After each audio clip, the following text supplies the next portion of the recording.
All right, we are live on YouTube. Great. How many? We've got an hour slot, I reckon. Yes. Okay. Yes. So we can do maybe 45 minutes of your presentation and 15 minutes, but if you want to go more, yeah, that's enough. I slotted it for 3 hours. Oh, all right. Quite Yeah. massive. Yeah, but I'm assuming we can't do more than 2 hours. So No, we can do more than 2 hours. Yeah. Yeah. Uh, Okay, Prof. Umi Dali, good afternoon. Oh, good afternoon. How are you? Fine, thank you. Doc, meet Professor Africa Regional Chairperson for SPE. all right. Hi, Prof. Oh, hi. How are you? Thank you for being a guest speaker today. Yes. Okay, nice to meet you, Prof. Nice to meet you too. Yeah, I think I've It's attended. also at the UCC. Okay, I've attended a few of your events. I mean, the Engineering Society, but years and years ago when I used to live in Aberdeen. Okay, yes. I have many followers in Aberdeen in those days. Yeah. And Prof is currently lecturing at UCC. Is a GMPC Oil and Gas Chair. All right. Okay. Yeah. For Okay. petroleum economics. All right. Okay. Ahead of your comment, Prof. So what a small world. I did some stuff with the Oil and Gas Institute years and years ago. Yes. I think Shafiq also always talk about you. Yeah, that's true. Yeah. Dr. Suleiman. Yeah. I work directly with him. Okay. So how's Cape Coast treating you? Well, I've been out of Cape Coast now for nearly 20 weeks. I got stranded. I went for a meeting and couldn't enter Ghana. Yeah. All right. Okay. Well, I can imagine everything is on. You'll be suffering Zoom fatigue now. Yes, I've had to do nearly everything I do on online. Yeah, but I understand by 1st of September, the borders would be opened. Yes, I had that, but I probably will wait maybe 1 week or 2 weeks to make sure things are settled before I rush. But we'll see the way it plays out. Yes. Right. I was hoping we'll start on time because I have another meeting. Yeah, definitely. Yes. So our moderator just joined us. Dr. Everson, can we see you on video? Yes, it's on, right? It's already on. Yes. Hello, everybody. James, Prof. Good to see you. Oh, hi, Doctor. How are you? I'm good. Hi, Doc. Good to see you. Yeah, same here. All right. So, Doc, that's Dr. Everson, our program chairperson. He's also the commercial director for Ghana Gas. I beg you, manager, not director. Sorry, manager. Yes. Yeah. I'm sorry. So that's a prophecy. So don't worry. Amen. It's a question of time. Yeah. So Dr. Everson will moderate today's session for us. So I'll put off my video so that or it can be on. Then let me see the viewership on YouTube so that we can start. Okay. And also maybe one of your technical meetings, either November, it will be a pleasure to talk about the rent extraction mechanism for maximizing those government take. Mm. All right, Prof. That's good. Okay. Yeah. So we have a few also. James, please note it down. Okay. Yes. It's noted. Prof, you want to do it in September or October? No, I think October or November will be better. Okay. October or November. When is the election? The election is in December. All right. Now, when I get to Ghana, I'll send you a synopsis. And then maybe sometimes in November, we can do something like that. All right. System economics and maximization of government host government take in Ghana. I mean, it'd be good. Just have a date in November and I'll send you a synopsis. Okay. All right, Prof. Okay. I think we are good to go. You'll be operating the slides, right? Yes. Okay. So I'll be operating the slides and Prof. Doc will be talking from there. Then you will moderate it. All right. And congratulations, SPE Ghana. We need to win an award next year. You know, it appears the Nigerian section took all the award. We are 4 out of 5 of the section in Nigeria got presidential award. Wow. And the other one got excellence award. So whatever we can do to pop off our activities, all of these things we are doing let's make sure we keep good record of it. So yes. Yeah. When the time comes to fill your report, all of those things that they are looking at least you can get a Center of Excellence award. Next year will be nice, and in 2 years, we can get outstanding presidential awards. So let's see what we can do. Nice to meet you, Khalid, Dr. Yeah, Khalid. nice to meet you, Prof. All right. Hi, Doc. Hello. How are you, Senior? I'm doing well. James, Yourself? James will not let me sleep. How are you? So much good stuff about you. We're happy to link all up. right. Okay. I hope I live up to it. Great. All right. So I think it's a good place for us to start now. We have 7 participants now, and then we have about 3 on the YouTube channel. So yes, I've asked my students to join. So to join. Okay. Okay. Yeah. Okay. All right. So Doc, let me just go off so that you can take it away from there. All right. I also send it to Oil and Gas Institute with the hope that they will join. Good. All right. So over to you, Doc. Okay. Good afternoon, ladies and gentlemen, and welcome to today's technical session of SPE Ghana's online seminars. Today, we are going to talk about a topic that's dear to my heart, and I'm sure it's dear to Prof's heart also, because thinking about Africa elevation, these are some of the things that we have to look at. And the topic is overcoming the resource scarce, accounting, transparency, and socio-economic dimensions of the oil and gas sector. We are very privileged to have financial accountants, economists to deal with this topic. Without much ado, I like to set the ball rolling to invite the speaker to make a good deal about this topic. And once he's done, we'll accept questions. Those who join us on YouTube will get your questions read on here. Those who are joining us on Zoom can also type their questions read out and answered appropriately. Please let me also warn those who join us on Zoom that when you're not talking, please kindly mute your speaker so we don't get any feedbacks to interrupt our lecture today.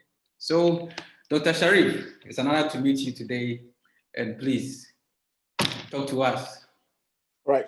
Thanks very much, Dr. Opon. I hope I'm very much welcome because, and I hope you don't find my presentations very boring, I would say, because engineers are quite used to having a lot of graphic works within their presentations. This is going to be quite wordy.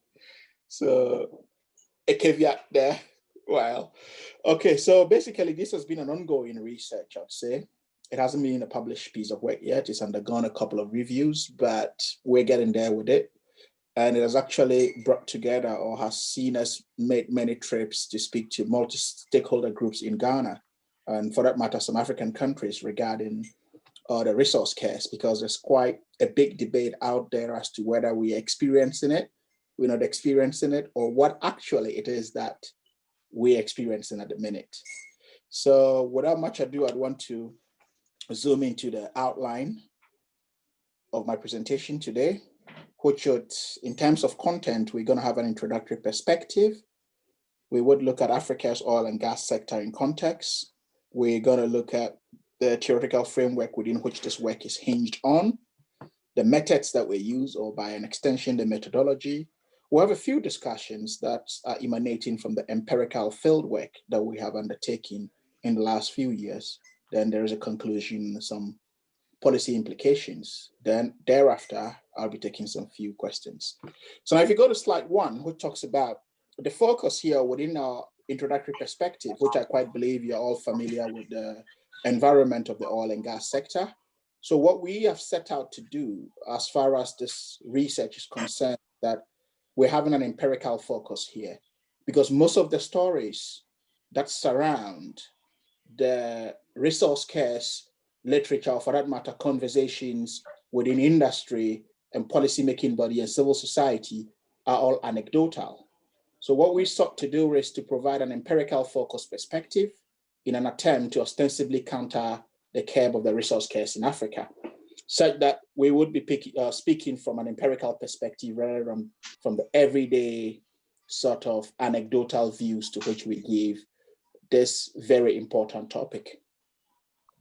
So without much ado, I'll move on to the next slide, which is Africa's oil and gas sector in context. Now, if you look at the work of Collier and many other researchers, they tend to have a very, divergent views as opposed to what the resource scarce is or what is not, or how it's best experienced and within whichever jurisdiction or regional grouping it is. So you would tend to see that they have been, or the emphasis that has come out of it has been very disappointing when you look at socio-economic performances.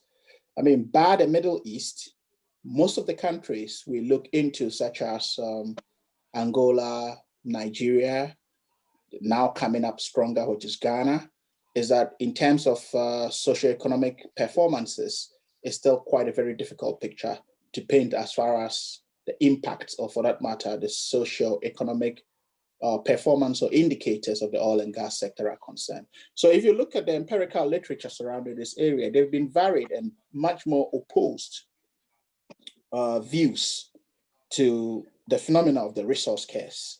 And our journey on this, or empirical journey, or for that matter, adding a theoretical perspective to it, is to sort of eliminate these features from a multi-stakeholder perspective. If we could get to the next slide.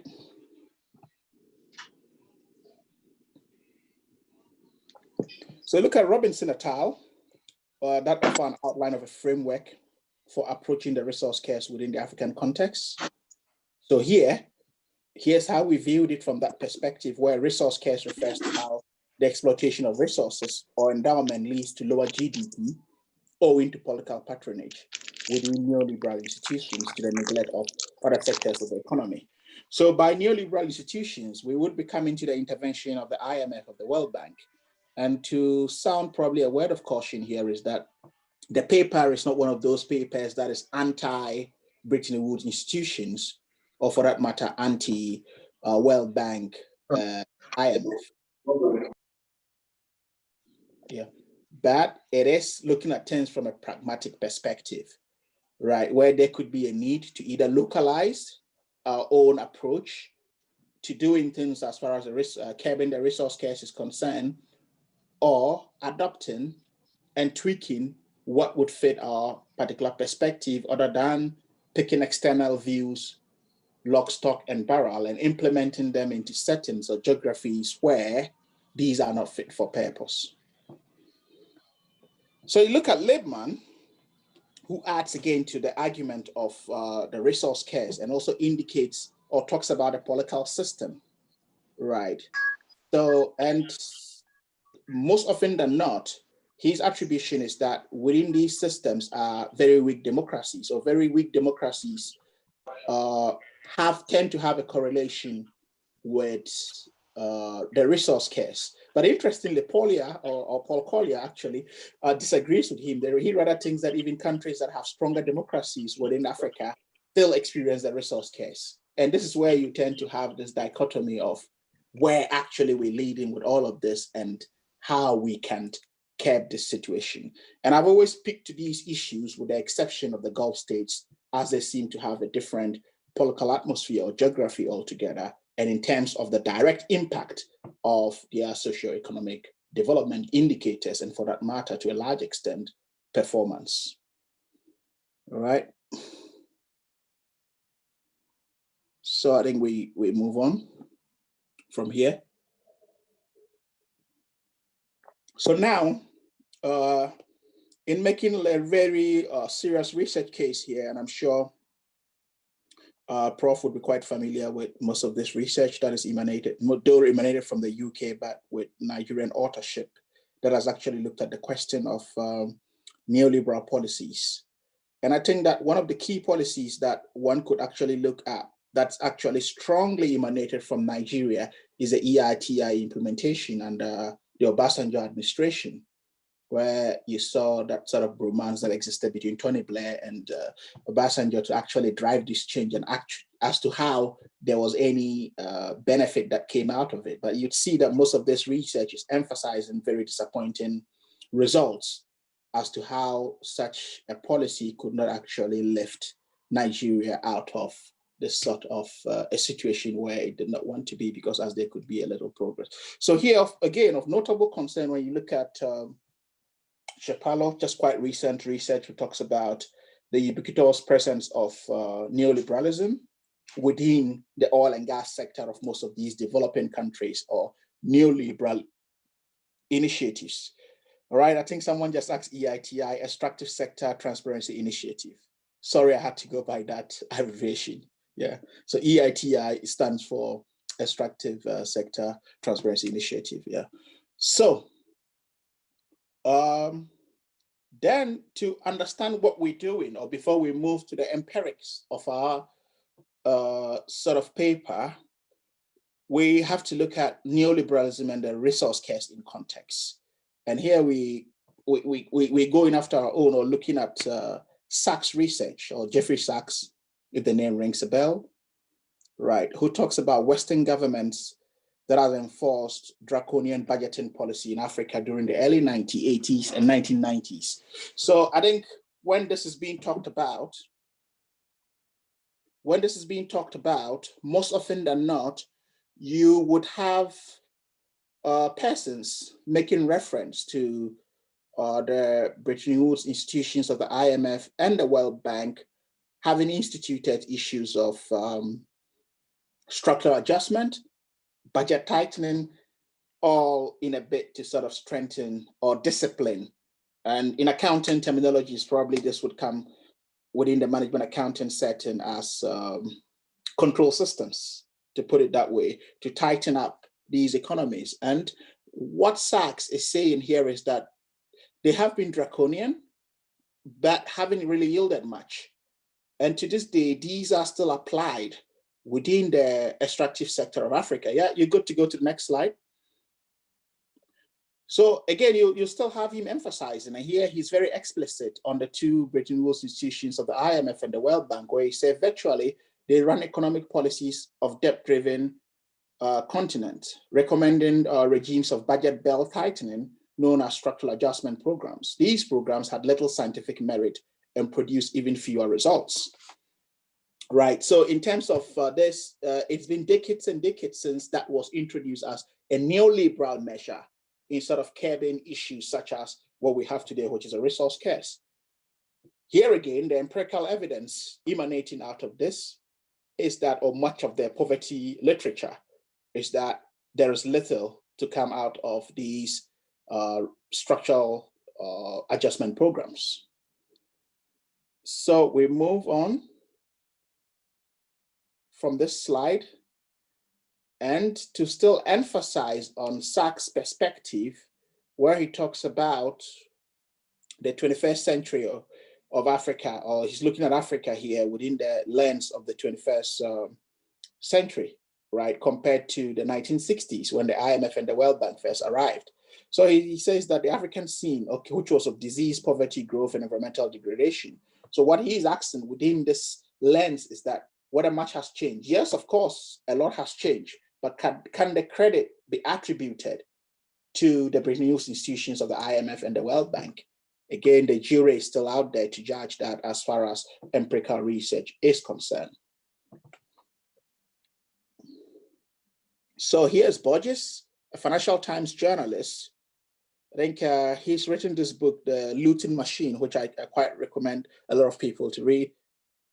Traveling around Nigeria and all of the Angola, it covers a vast suite of almost all of the resource-rich nations in Africa.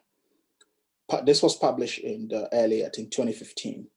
And here's his position also on the IMF, or for that matter, the Bretton Woods institution. Again, just sounding this that we're not anti-IMF, we're looking at things from a very pragmatic perspective. If the IMF policies work, why not? And if they can be localized to And I'm sure as the presentation goes on, you would come to that conclusion. So the IMF, as you said, its sister institutions charged with maintaining the stability of world financial systems already had a bad reputation in Africa with reformers and callicocrats alike for imposing structures of the Washington Consensus, under which African states had become test tubes for unfettered free market philosophy that would also beget the subprime crisis and subsequently near collapse of the Western banking system.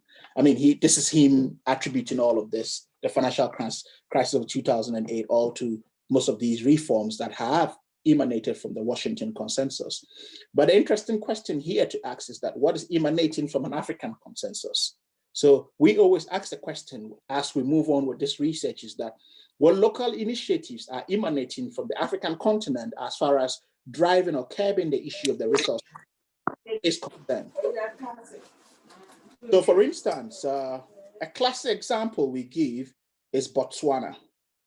Now, interestingly, a few years ago, when De Beers, which is a diamond house, ran out of its lease agreement with the Botswanan government and decided to have it somewhat renewed, they went into a negotiation, and Gaborone did ask of a 50-50 partnership.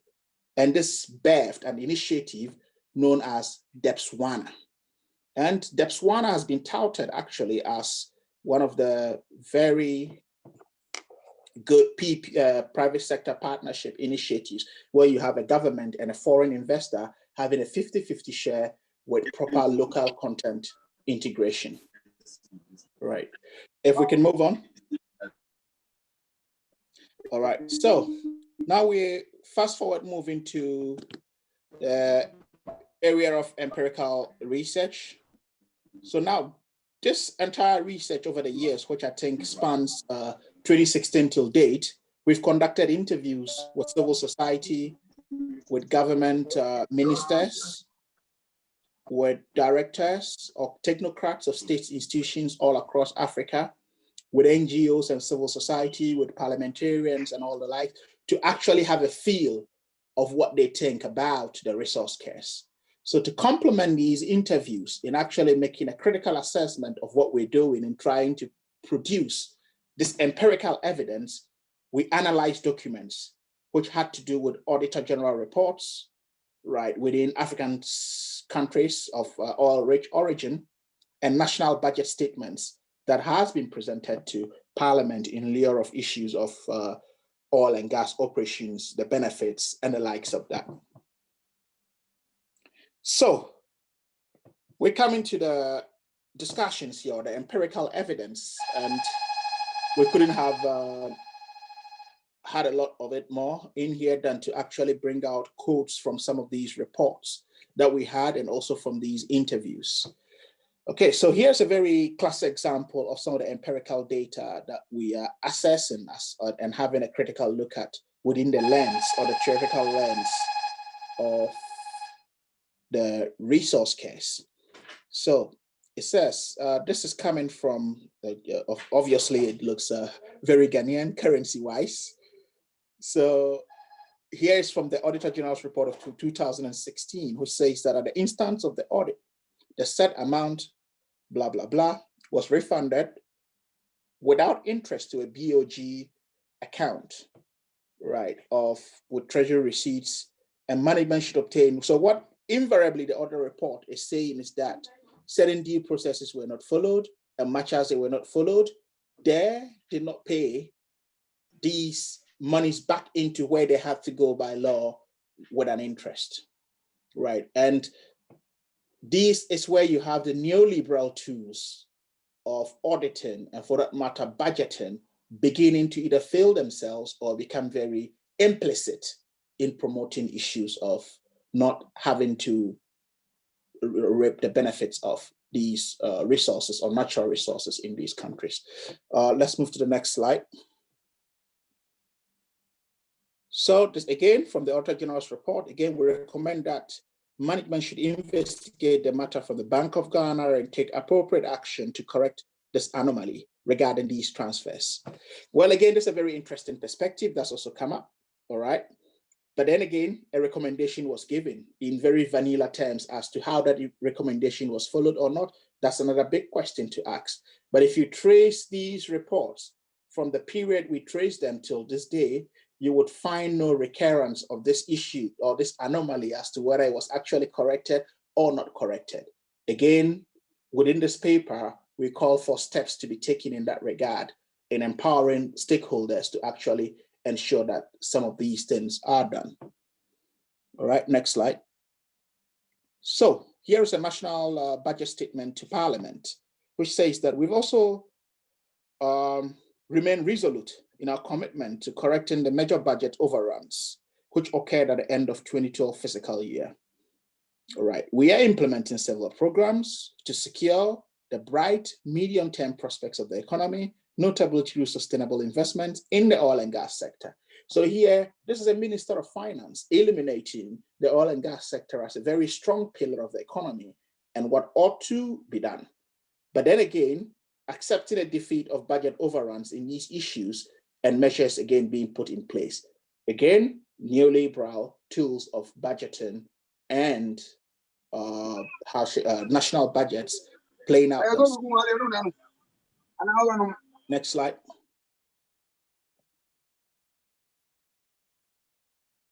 Okay, so this is a policy director at one of Ghana's key ministries with relevance to the oil and gas sector, right? Talking about, again, having engagements with filling these gaps of skills, development, and socioeconomic indicators. And here's what he's got to say. He says, in terms of accounting to the people of Ghana, for instance, there's a gap.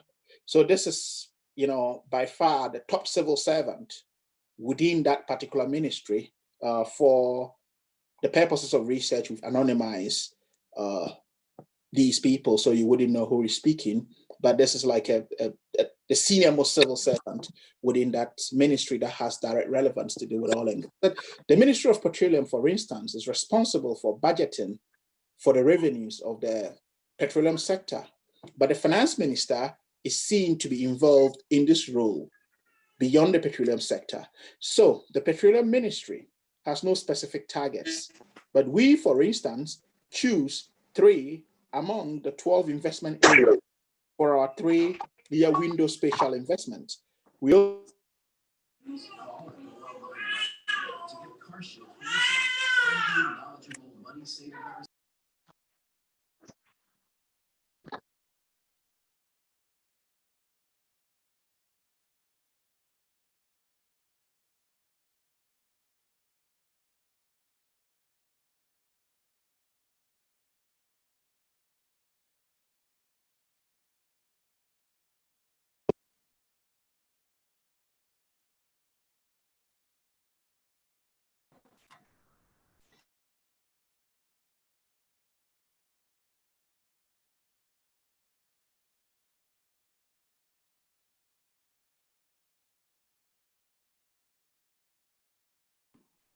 Sherry, could you please unmute yourself? All right, okay, I was muted, all right, okay. Right, sorry about that. Okay, so it says that, and this is a financial manager of one of the multinational oil and gas firms with operations in Ghana, who had this to say. He said, but I will advocate that we either have an institution that trains people on the ground. For instance, there's no institution that trains people locally for the rig. They're high-risk jobs, right? They require a high level of technical training. We end up giving such jobs to foreigners, right? So again, here's what the accent, or here's what the financial manager seemed to be saying, that what ought to do, or what we ought to do in terms of sort of like building our local skill set base to avoid or to sort of take advantage of the local content legislations that are in place, is that we've got to have an institution that trains people on the ground. For instance, there's no institution that does that at the minute. But again, these are all ideas coming up from people we've interviewed.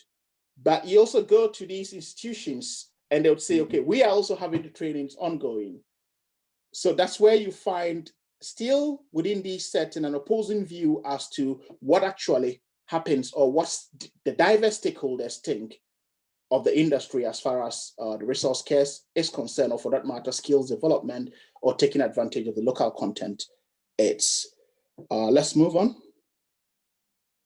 Again, there's a financial manager of another multinational oil and gas firm who makes a classic example to Nigeria, which says that our Nigerian colleagues are ahead of us and come in from most of the technically skilled jobs. Having said that, I think the future is bright. So this is a rather very optimistic view that he is thinking, or she is thinking, that within the Ghanaian setting, when it still comes to highly technical skills, I'm sure the engineers would know better than I do here, when it comes to the highly skilled job, because they believe, or what pertains to the oil and gas sector, is that there is strong evidence of highly skilled jobs ordered as opposed to managerial jobs. And what he's saying, there's an overflow of skilled jobs coming in from Nigeria to take over that. And for that matter, Ghanaians are not taking advantage or enjoying the good benefit of that. So you could also see that linkages of neighboring countries having a play here as far as making the greater benefit of the local content bills or existing local legislations are concerned. So proximity to neighboring producing countries could also have an effect. So this is civil society. No, hold on to that slide. There's civil society Wank, who had this to say in terms of accountability and transparency. He or she thinks that on paper and within the legal framework, I would say we have something, but it's not matching up with practice. So on and on and on. So there are like a plethora of legislations and existing government regulatory institutions, with some of them having overlap responsibility, right, that are still not actually matching up with practice, right?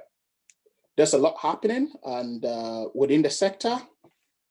And I think that moving forward, probably a lot more could still be done as an ongoing case.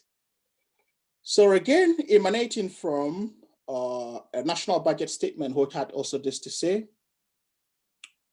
it says that, Mr. Speaker, the microeconomic fundamentals are on the path of economic recovery as a physical and current deficit. So it moves on to say that in the medium term, economic perspectives are positive, with commitment to restoring macro stability and ramping up the oil and gas sector. So here again, the focus from that perspective also on the oil and gas sector and how we could still make, and it went further to add that in addition, the ongoing structural reforms are expected to make the economy more efficient to deliver high and sustained growth from poverty reduction and employment generation. So you count back to how many years of existence as far as oil and gas operations has been ongoing. It's 2018. We're still talking about poverty reduction measures and how to fix all of these situations. So this is an implicit sort of, to interpret it from a critical accounting perspective, of an admission of some of the evidences of the resource case that are probably showing their faces. But this is not to say that we have been conclusive that this is what is happening, as is an ongoing working paper. Yeah, carry on.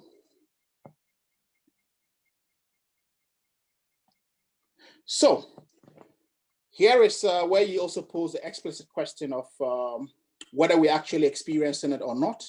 And again, we want to hear the views of stakeholders from this perspective.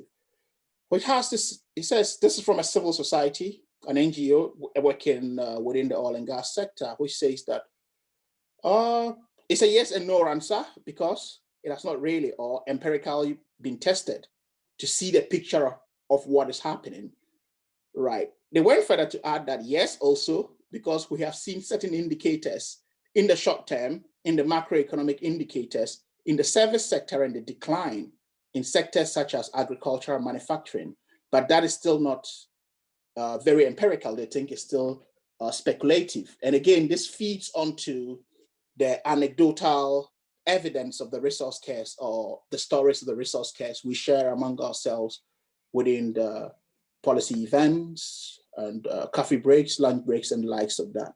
So let's move on to the next slide. So here also, there's an admission from civil society within the African space, again, also working within the oil and gas sector, which says that, who talks about the capacity of parliament.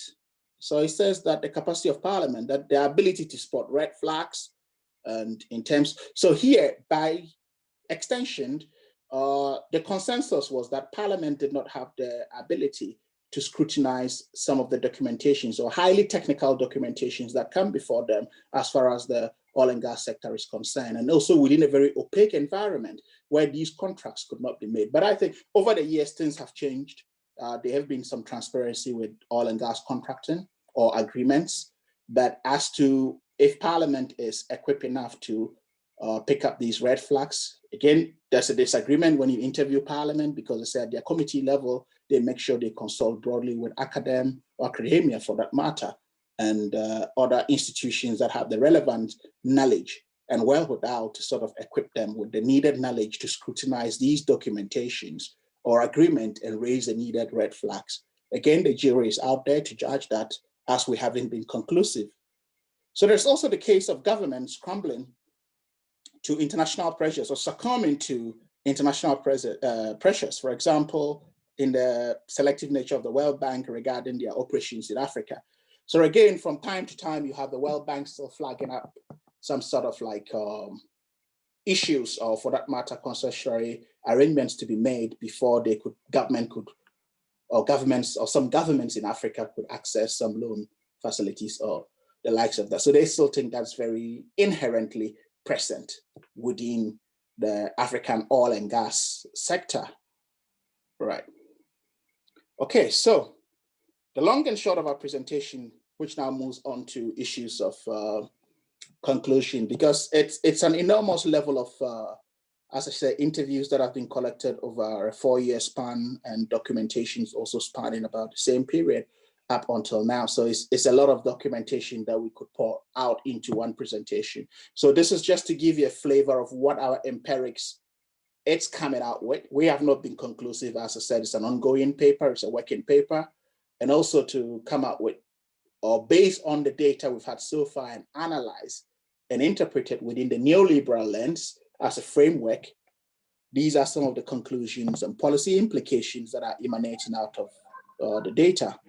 So firstly, it is apparent from our study that the national budgets and auditing practices are implicated in a neoliberal accounting setting. And by that implication, what we mean is that they're very implicit in sort of like promoting issues of the resource cares instead of actually answering the question of whether that is done, because you would see from Auditor General's reports that are actually probably proposing vanilla regulations or actions to be taken, which do not recur in coming reports that states what was actually done. So it tends to break the accountability chain, and that could be problematic in actually equipping the needed stakeholders to ask the relevant questions as far as the socioeconomic dimensions and performance are concerned.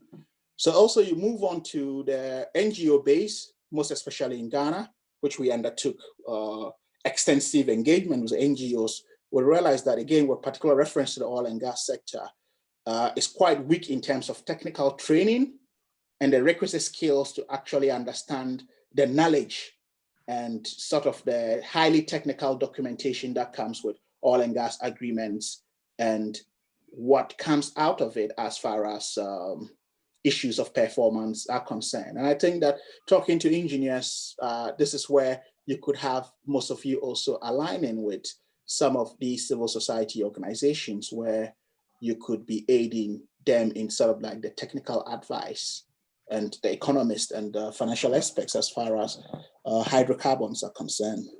Again, regarding local content initiative and legislations, although the assessments of the local needs, aspirations, and technical expertise, there are still current opportunities that actually require real alignments to sort of the expertise of the local market. And by local markets, we're referring to the local markets of Nigeria, Ghana, Angola, that's just Africa in general, rather than still allowing that highly technical fields to be overtaken by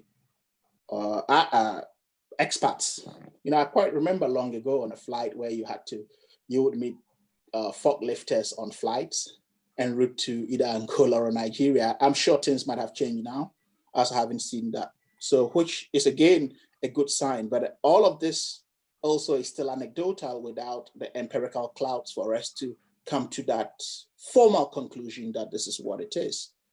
Then accountability, transparency, and political economic issues are very useful as we did focus up. And what we suggest from our study and findings that we've seen that rather than a very top-down approach, it should come from a bottom-up approach to actually enhance that holistic governance perspective that we could bring to it.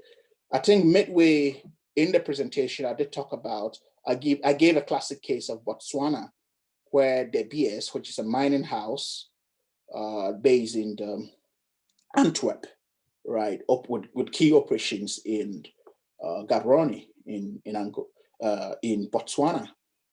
After the expiry of his lease with the government, went into full negotiation where you had the government actually standing to its feet in a joint venture of a PPE that is touted globally as one of the best in the world, dubbed Depswana, where you could have issues of most of these win-win situation, to put it, happening. So we've pointed that yes, there's still some classic evidence happening within the continent, and where most of this would be sought after in terms of harnessing. And within the emblem of the neoliberal institutions, such as the Bretton Woods institutions, as we said, we're not against that within this paper, or we're not out on an attack. But what we're saying is that those policies that are actually fit for purpose and reflective of the geographies and political local markets of these economies, oil and gas economies within Africa, would have to be embraced or tweaked to have that sort of like local fit for purpose initiatives that at the end of the day would yield that and allow us to sort of like evade the possible scenarios of the resource curse being suggested by other key stakeholders within the sector. I think after having gotten here, I'll stop and then take up some questions. Thank you so much for that wonderful presentation. Yeah, so it was quite boring when we had a lot of feedbacks whilst while the speaker was talking. So please, if you're not talking, just do us a favor by muting your speaker. And if you have any question, please raise up your hand, and I'll call you to deliver your question to the speaker. We already have one question here from Nathaniel Kofi. He says, please, in reference to capacity of Parliament to scrutinize and properly award contracts on a scale of 1 to 10, how will you place this capacity or knowledge gap regarding its contribution to resource curves? And how can we win or improve this going forward?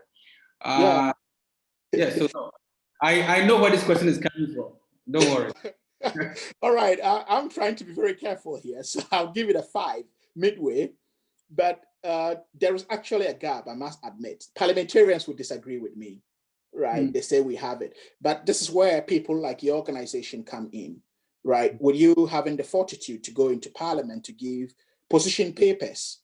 For instance, if you're going into an agreement with any of the leading operators is out there, okay, this is the position of the Society of Engineers Ghana, right? And this is what we bring into fore. If Parliament wants, or the Select Committee on Energy or Oil and Gas wants, we would come in and give you a presentation to sort of like highlight some of these issues. But the fear is that they treat these things as secrecy, right? So to even get some of these documentations to you to actually peruse and give them those kind of inputs is going to be quite difficult. So I think that, again, this is where your soft skills as engineers, I must say, I admire engineers quite a lot. Not a flatter, because in my MBA classes, I tend to think that engineers come out so greatly and they make better managers than any other managers that I have come across. Yeah, I must admit that, yes. So I think that is where your soft skills and hard skills would come to play as to how you could convince Parliament to actually get you involved in some of these things. But I think without that, the capacity is a problem. Different stakeholders disagree. but going in and asking the relevant questions and all of that, I think having that piece of paper before you and having the technical knowledge is entirely two different things altogether. Right. Okay. All right. So if you have any question, please don't hesitate to raise up your hand. I'll call you to ask, or you can write it. I'll read it out for the speaker to address it. Yeah, so Doc, I'll follow up with my question. Yeah. There are so many pillars or factors that address to resource guys, all those and all those stuff. But as far as Ghana is concerned, do you have any practical evidence? I mean, your literature. You might have come out with evidence practically that yes, Ghana is facing a resource scarce. Are there any symptoms the symptoms is just looking at the other sectors of the economy like agriculture, services, and the likes. But you tend to also realize that the service sector has direct linkages with the oil and gas sector as well, which since its presence has actually also scaled the service sector up to an extent. So it is at the minute, the data is quite scanty to sort of have an authoritative conclusion to say that Ghana is experiencing the resource scarce. Okay. Yeah, I think Parliament is or for that matter, legislations, it's just that things ought to be a bit more clearer because the regulatory institutions, the legislations, you would see that some of them are practically doing the same old stuff, right? Which tend to, not be very helpful and paint a very meshy picture of who takes whichever role. And I think that quite often than not, you would have the PC, which is the Petroleum Commission, and the GMPC. What actually is are they overlapping roles, or all of these things are in the air. So I think that there's still room to sharpen legislations and to sort of like have clearer rules, and if need be, sort of consolidate regulatory institutions if their operations are like-minded. Again, you also look at it from this perspective where, there are even suggestions to the effect that why don't we make the lead operator, which is GMPC or the National Oil Company, a parent company, and build all of these things as subsidiaries under it, including your own unit, which is all Ghana Gas. I don't know if you want to be a subsidiary. Again, that comes to the political debate of things, right? Yeah. Okay. We are not here to talk about institutional. Yeah, definitely. I'm just flagging it. Yeah. Right. It's very debatable. Very debatable. From the resource management, that is, when it comes to the petroleum fund. Yep. Or I mean the revenue from the petroleum resources. It has something to do with resource scarce. It's research moving into to assessing how we could also make good use of our resource. Revenue. Yeah. You're doing that? Yeah, we're doing that as part of the research. We've actually spoken to, again, Parliament was a key point here, right? But you tend to have also there's a big debate, right? Or I'll say two camps as far as this is concerned, this particular question you've asked.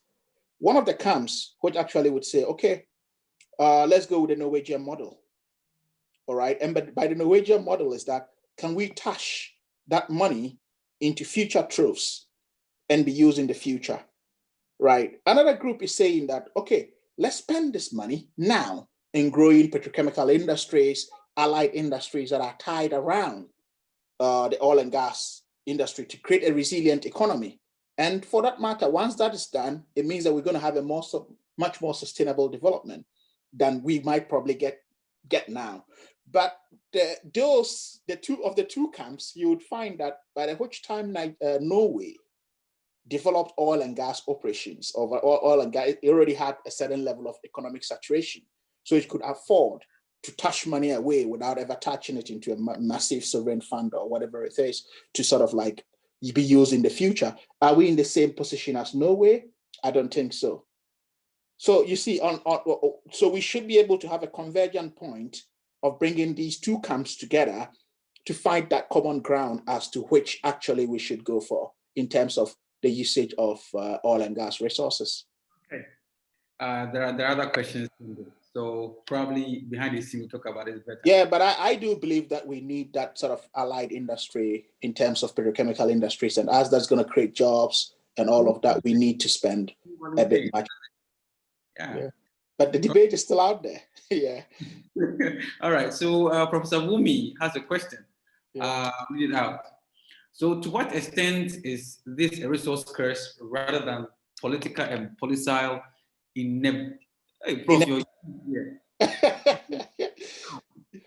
well, government and then pre-Bendalism. So how do you address this what Prof, I think Prof's question dovetails into the fact that if you look at the extant literature, and for that matter, what Polya especially argues against and with linkages to government, right? It normally points to the fact that poor governance has a correlation to do with the resource curse. And for that matter, even though it's arguable because some schools of thought also believe that governance does not really have any role, or dictators would. But you look at the Gulf states, which we haven't looked at also, you find that most of these are monarchs, or for that matter, sort of like a quasi-dictatorial regimes. But they tend to do well in terms of investing in their people, or for that matter, institutions. That's not to say there's no absolute poverty or no absolute benefit from the oil and gas sector within these regions. But leadership actually plays an enormous role when it comes to issues of the resource curse. So Prof is right, it does tail into it. And if it does tail into it, by extension, it could reflect it. Okay. Yeah. James posted a question here. I'm sure it's coming from somewhere. Last 2 weeks, the PIAC was complaining about the finance minister failing to account for unutilized annual budget funding amount.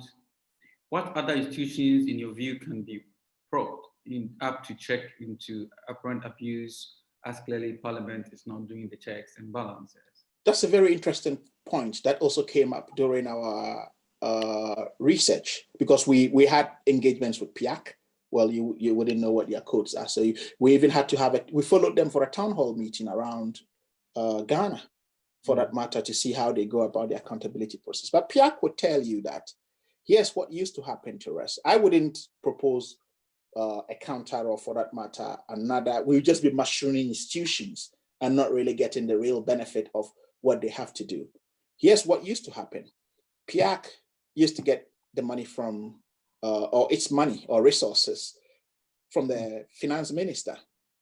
So if you go to criticize the finance minister, or for that matter, criticize a very select committee that ought to look after your allocation that would get you to do your work, there is a political play here. So I think that there have been some arguments last time we spoke to PIAC that they have instituted a direct measure of how some percentage has been allocated to the petroleum fund that goes directly to PIAC. So it's no more at the discretion of a finance minister or a select committee of parliament. So I think that solves the problem. And with time, I think that can really strengthen it if the composition of PIAC is actually reflective of the broader stakeholder accountability call it has been set up to do. But I wouldn't advocate for us to mushroom more and more institutions where they would not be doing much more. But I think on the whole, PIAC, without PIAC, we wouldn't probably last 2 weeks, you would not hear this. Right, but you've heard it already and you're making a follow-up to it. So I think it's a matter of time. Things are changing. They took over at the time their funding was an issue. They've invariably had their fingers in the mouth of the ministers. Now they don't. So I think once we get on to strengthen them, they would be doing their job rightly. All right.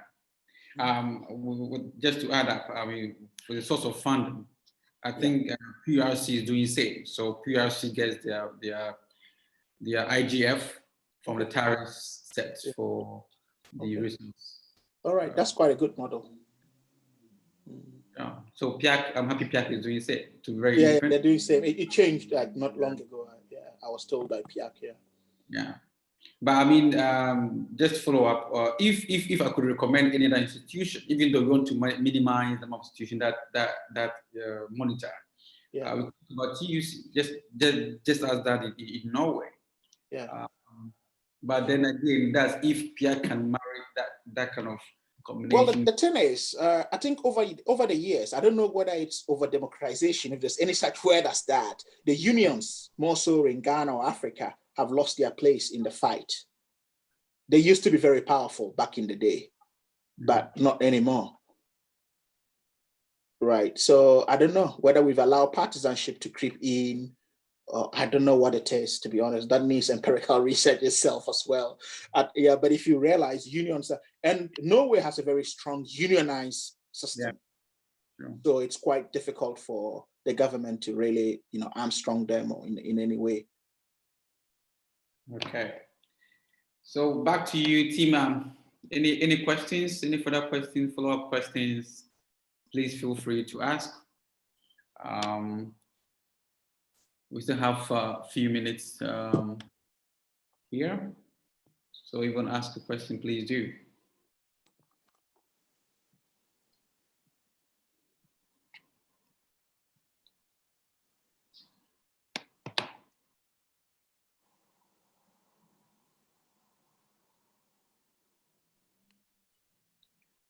Any more questions?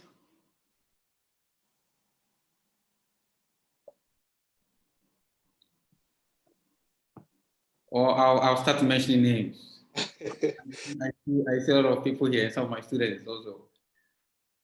Mr. Panti, good to see you. Are you sure you don't have any question for Doc?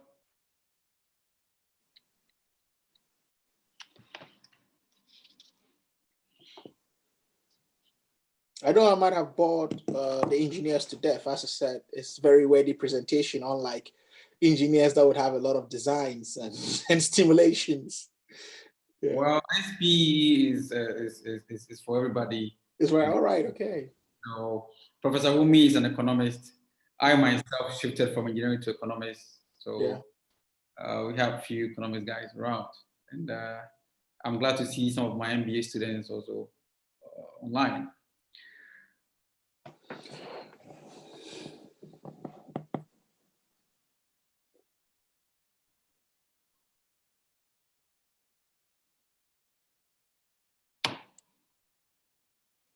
Okay, can the PROC highlight sample case that's coming from Mr. Panti? Okay, for an ideal economic model for Ghana. Yes, I think good. I didn't go far away, right? I don't know if he was in with at the beginning of the presentation, I kept emphasizing on Botswana, which is in Africa. And I did give an example, again, within the resource, not oil and gas, but diamonds. So if you know the company, De Beers an international company, I don't know, maybe any of the audience might have known. Okay, De Beers is actually a mining house, it's a mining company, so sort of like a diamond house, right, based in Antwerp, all right. But what it has had its operations in Gaborone, in Botswana for a very long time now. So it had an agreement with the government in Gaborone to actually extract gem diamonds, right? These gem diamonds, even though there's no diamond field in Antwerp, end up in the diamond market in Antwerp in polished diamonds.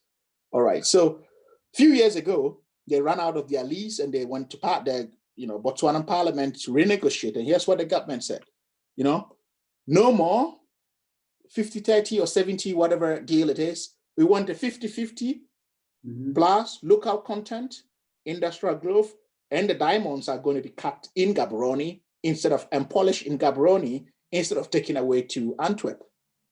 Right. So they went into a big negotiation, and this sort of like model that came out of it became a private public partnership, sort of like with government, dubbed DEPSWANA. Right, between the Botswanan government and the BS, which is the diamond mining house, which gave a 50-50 deal.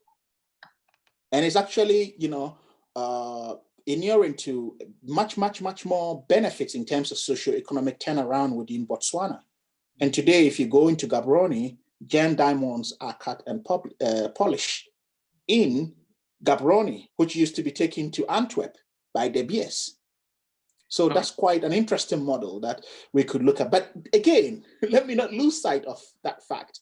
Botswana, cultural factors played a role, right? They just have one culture and one ethnic group in Botswana. So it was quite easy to actually, infuse cultural issues to this. But in a place like Angola, probably, or Ghana, where you have multiplicity of cultures, interests of local chiefs, how are you going to deal with it? That would be a different ball game altogether. But these are things we have to be cognizant of, even within Africa, right? The implementation is different because of cultural barriers. So yeah, I still say that, but cognizant of the fact that cultural barriers also still play a role in that. All right, look, and this 50-50 contract, what was the fiscal system there? Did the government invest in the project, or just that's something I need to check, to be honest. Because quite interesting. It's been touted very much across. I need to look at the because now I'm thinking economics already, because now the investor is going to invest everything 100%. You're having a carried interest of 50% for investing nothing. That sounds very well. I would suppose your corporate income tax. I would suppose on the negotiation table, I would suppose that there was an interest, a state participatory interest on the side of the government in Gaborone. Yeah, because no corporate would do that, unless of course it's really massive. Exactly. Because but I have to look at that physical. Yeah, but it's actually a very nice case study to look at. Yeah, it is. I mean, I did a research on, but I'm probably on the oil and gas sectors, Angola, Nigeria, Ghana, and Mozambique. Try to find how they set up their PSA agreements. And nowhere did I see 50-50. It's no, you can't find 50-50 anywhere now. No, unless you're coughing in money. Yeah. So for me, the issue of all these resource cares has not usually be with the contract signed, but with the management of the resources. But I think it starts off with a contract. Because the contract can shortchange you, Nigeria signs very good petroleum contracts. In a case whereby, yes, after running the economic model, they get 80% back. But they want the money. So management, is key here. But it starts with a contract as well. So it's a whole chain. Yeah, I mean, it's a whole chain. But anyway, there's a question here from YouTube. As soon as public, or I think it's a comment, as soon as public interest is above private interest, the objective will be reached, which is perfect. Yeah, perfect. Just read my mind. And then Mr. Panchi follows up saying, was more interested in a like commodity comparison. Diamond is oil. You see, it's always no way. I'm not fixated. I'm not a big fan of always comparing. I always think that going for a Norwegian one without actually looking at the nitty-gritties of the contract to start with, the economic environment to start with, the social setup, and the government maturity, it's quite difficult to always just go like, let's go Norway. So I'm always quite skeptical in trying to give a Norwegian example. I was saying that, why don't we manage our revenue, our initial revenue very well? Yes. You want a strong economic, socioeconomic. I tell you what. I think in putting up the slides, I don't know if probably add these. Again, you would find duplications of allocations from the national budget and then from the Auditor General's reports of what we gleaned through, right? For instance, you had the GET Fund offering scholarships, right, in a particular direction or investing in vocational education. Yet you have an oil fund doing same. Yes, but they are for different purposes. I think last week, Petroleum Commission inaugurated these students who went to Canada to learn welding and stuff like that. Yes. Yeah, but then the so why? So my point is not a scholarship secretariat. It's just different pots. not necessarily petroleum.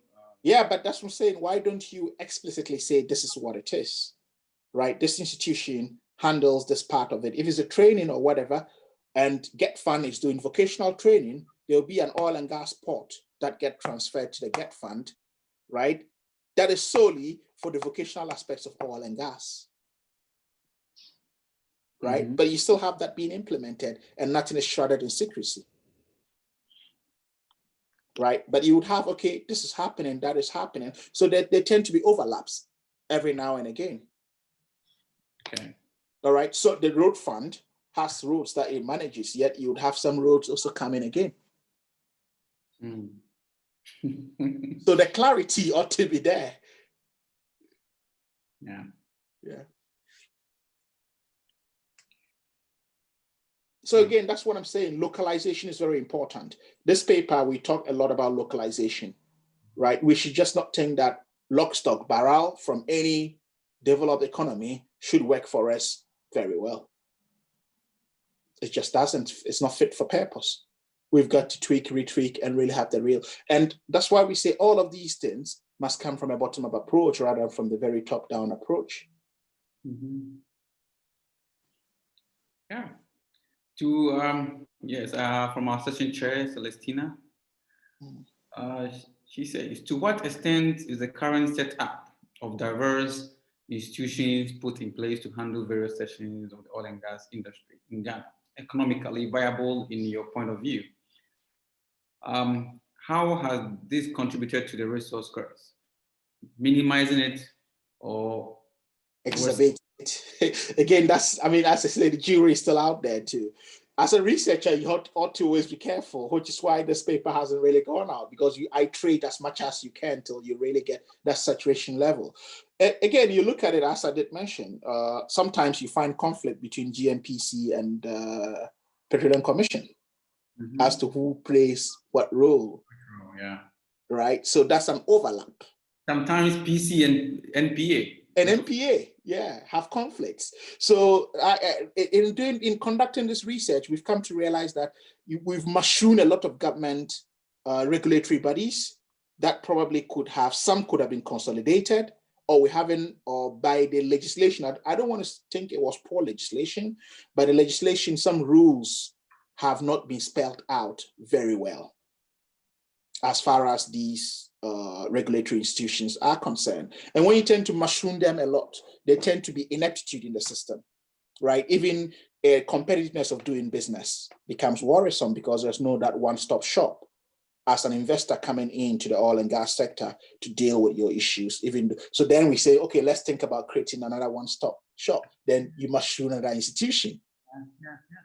You know, so in that case, I think that all of these things, and this is where again your society comes in trying to forcefully, not in a very antagonistic way, but in a dialogue and engagement, as I believe that these are people from different diverse industries and are key stakeholders of the sector.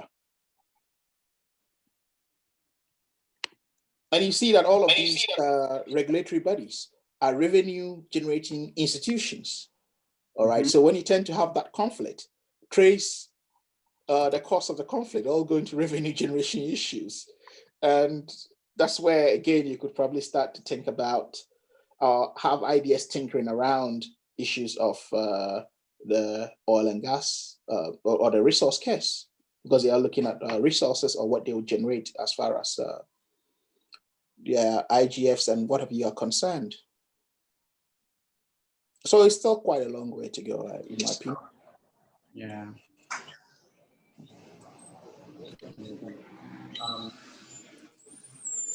I have a comment here from Nathaniel Kofi. He says, we have a lot of things which look good on paper, but the practicalities are flawed without adequate proper controls. Yeah, that's a very good point. This was quoted from the empirics we gathered, also from especially from the civil society side of things. But interestingly, I mean, you look at an industry as young as oil and gas, relatively, and you look at the number of civil society organizations that are already operating around the sector, that are numbering in their hundreds, and you wonder what kind of capacity they have technically, again, to sort of engage and serve us in policing this industry and shaping policy. So I think that kind of a capacity also, it's a big gap that needs to be bridged. Yeah. Okay. Please, any more questions? I know we have some of our fellows from Nigeria SPE session. I see a few names. Any question prevailing to this topic?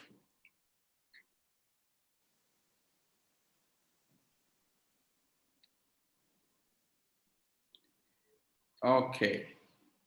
Then we are right on time, 1 hour as anticipated.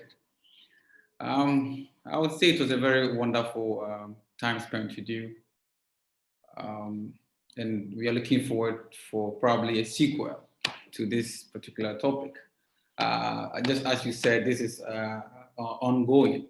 So I believe when you are fully done with a lot of figures to compare, you know, we love figures. So show us some tables where the money is going to, how it could have been spent and all that. Right, okay, you like to play with figures, right? This is a more critical paper. Yeah. when everything is done, you know. Yeah. Yes, I understand this is still the infant stage. And however, we are very delighted to have you share your knowledge with us.